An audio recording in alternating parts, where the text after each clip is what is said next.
안녕하세요. 오늘은 272번째 책을 소개하려고 하는데요. 바로 모래와 함께 살던 사람들의 이야기라고 하는 책입니다. 개인적으로 저는 이제 그 법정 스님의 책을 이렇게 좋아합니다. 그 이유는 이제 생각하고 사고하면서 그 삶을 이렇게 살아가는 그러한 그 진솔한 그 삶이 있기 때문에 그렇습니다.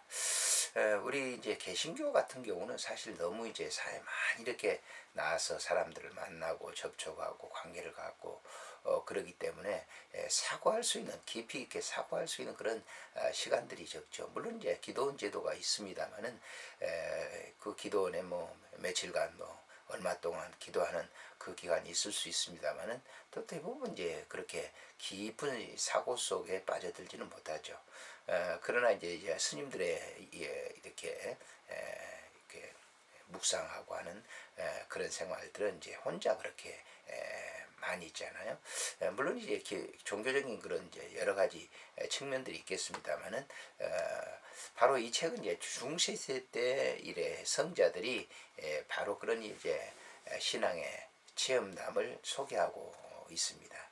저도 개인적으로 이제 이렇게 공동체 생활을 이렇게 생각을 해보면서 그런 걸 꿈꿔봤습니다만은 그렇게 하지 못했습니다. 그러나 늘 마음속에는 이렇게 깊이 있게 좀 묵상할 수 있는 그런 시간이 필요한 그런 그 삶이 아닌가 생각을 해보면서 이 책은 좀 한 십몇 년 전에 이렇게 사놓은 그런 책이면서 읽었습니다만은 다시 한번 이 책을 이제 소개하고 싶은 그런 마음이 있어서 소개를 합니다. 이 책의 저자는 이제 방성규 목사님이신데요. 서울신학대학교 신학과 졸업을 하고 연세대학교 연합신학대학 졸업을 하고 미국에 있는 이제 에모리 대학교에서 박사학위 그러니까 중세 성자들을 이렇게 연구하는 그 분야 속에 박사학위를 받았던 그런 분입니다. 이 책을 이제 쓰게 된 그러한 그 배경에 대해서 이분이 잘 얘기를 해놨기 때문에 이 그분의 글을 소개를 해드리는 것이 좋을 것 같습니다. 사막의 교부들이라는 말을 들은 지 14년의 세월이 지났다. 막연하게 기독교 초기 역사를 공부하겠다고 무턱대고 미국으로 건너가 첫 학기 기독교 사상사 강의를 통해서 사막에 영적 훈련을 하던 이들에 대해 처음 듣게 되었고 이들과 책과 이들에 관한 글을 통해 사막의 수도사들을 만나게 되었다. 그 강의를 들을 당시에는 수도원을 중세의 타락의 온상으로 생각하고 있었기 때문에 외국에 나가서 수도원을 공부하려는 의도는 전혀 없었다. 단지 나는 역사 공부를 통해서 교회 영적 삶에 도움이 되는 인물과 학문을 만나면 좋겠다는 생각이 있었을 뿐이었다. 그런데 이들에 대한 책을 읽으면서 내가 찾고 있었던 사람들이 바로 이 사람들이었구나 하는 감탄과 감격이 찾아왔다. 수도원이란 단지 중세기에만 있었던 것이 아니라 그 이전에도 있었고 또 지금도 있는 운동과 단체로 기독교 영적 운동의 원천인 것을 알게 되었다.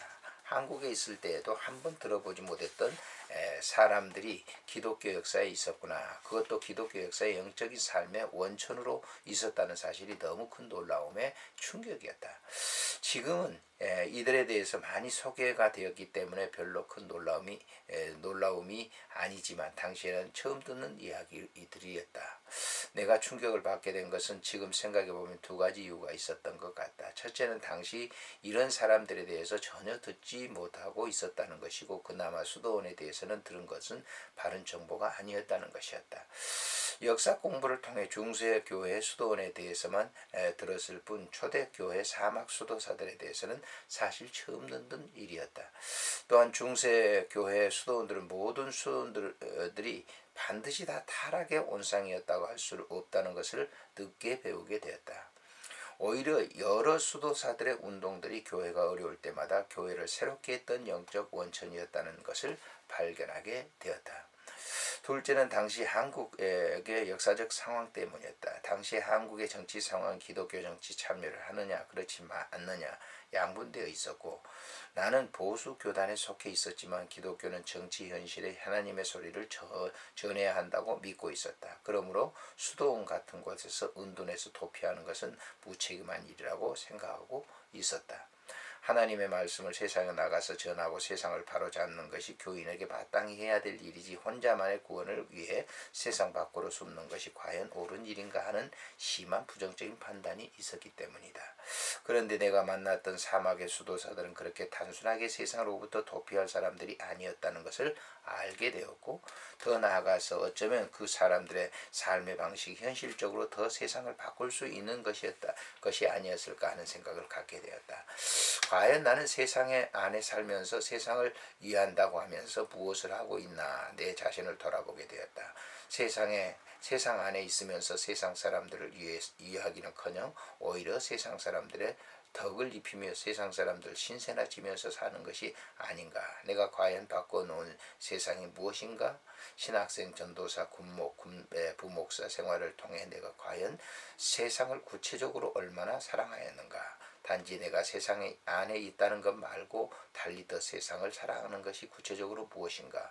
나는 아무리 생각해 보아도 사막의 수도사들보다 내가 세상 안에서 세상 사람들을 더 사랑하는 것을 발견할 수가 전혀 없었다. 이런 깨달음과 부끄러움이 사막 수도사들의 만남에 깊이를 더하게 되었고, 이 깊이가 내 신학의 방향, 기독교인으로서 삶의 방향을 근본적으로 전환하게 만들었다. 이들과 첫 만남 이후에 이들은 내게 소리 없이 끊임없이 사막에 들어오라고 권유하고 있었다. 이들이 부르는 소리를 들으면서 나는 한 기독교의 최선으로 사는 것이 무엇일까 두고두고 고민해 오고 있다. 이 고민이 해결하는 한 과정으로 이 책을 집필하고자 하는 마음이 들었다.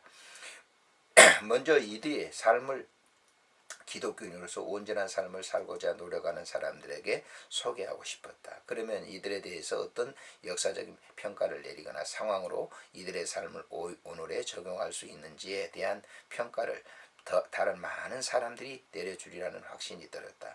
적어도 나와 같은 고민에 있는 사람들은 사막의 수도사들의 삶을 관찰해서 나름대로 평가해 준다면 내 신앙의 여정에 도움을 받을 수 있으리라는 기대를 가져왔다. 왜냐하면 초대교회 사막 수도의 운동과 현재 우리와는 시간적으로 공간적으로 너무 깊은 간격이 있었기 때문이다. 이들의 삶을 문자 그대로 모방하기는 쉽지 않았기 때문이다. 그들이 가졌던 하나님에 향한 열정, 헌신하고자 하는 마음의 크기는 분명 본받고 마땅히 따라야 할 모범이다. 그럼에도 이들과 우리들 사이에 놓인 긴 시간의 차이와 먼 공간의 간격을 어떻게 연결해야 하는지가 쉽지 않은 과제였다. 분명 사막으로 들어가야 되는데 어떻게 가야 하는지 여러 의견을 듣고 싶었다. 어떻게 우리의 삶의 관행에 영적 사막과 작업을 해야 하는지 다른 이들의 조언이 필요하였다. 이 책을 통해서 다른 이들과 어울려 함께 그 길로 가고 싶은 마음도 많다. 영적으로 진실하게 살아가고픈 이들과 함께 길을 가고 싶다. 각자 처해 있는 사정들과 형편을 다르지만 좀 더 헌신하며 살고자 하는 이들과 함께 사막을 찾아가고 싶었다. 멀고 어려운 여정일 수 있고 아니면 의외로 너무 쉽고 가까운 여행일 수도 있는 신앙의 길을 여러 사람들과 함께 가고 싶었다. 이 여행은 한편으로 시간을 거슬려가는 지적이고 신학적 여행일 수도 있지만 이런 여행보다 익숙해져 있는 우리의 습관의 관성을 역행하는 영적 삶의 여행이고 싶다. 나는 이 책을 쓰면서 나와 같이 이런 여행을 떠나는 사람들을 비록 지면에서 만날 수 있었다.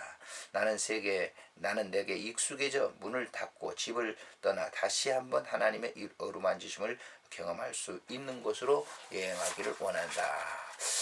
그래서 이 영적인 사막이라고 하는 것은 실제적으로 이 수도사들이 그 사막의 실제적인 사막이었죠. 그런데 그곳에 있으면서 자기를 깨닫고 하나님의 사랑이 어떤 것인가를 알고 실천하는 그런 과정인데, 오늘날에 그러면 그 시공간을